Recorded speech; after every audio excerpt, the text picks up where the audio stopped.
देखिए समर में अगर आप वर्कआउट कर रहे हैं तो आपको 5 चीज़ों का ख्याल रखना चाहिए। नंबर 1, आपको अपने आप को हाइड्रेट रखना है। देखें डेली आप 8 से 9 लीटर मस्ट पानी पिएंगे तभी आप हाइड्रेट रह सकते हैं। 1-2 गिलास से आप हाइड्रेट नहीं रह सकते। तो नंबर 2 पे जो मेरी टिप आती है कि आपने जब भी वर्कआउट करना है वो आपने याद रखना है कि दिन में या सुबह के टाइम नहीं करना।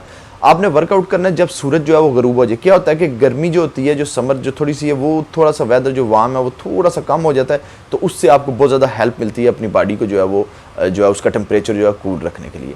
तो नंबर 3 पे आता है कि जो आप अपने कपड़े हैं वो कोशिश करें लूज़ पहने, बहुत ज़्यादा टाइट ना पहने। इसके अलावा क्या करें कि कलर जो है वो लाइट पहने, इससे आपको बहुत ज़्यादा हेल्प मिलने वाली है। तो नंबर 4 पे मेरी जो टिप आती है वो ये आती है कि आप जो है वो स्ट्रेचिंग लाजमी करें।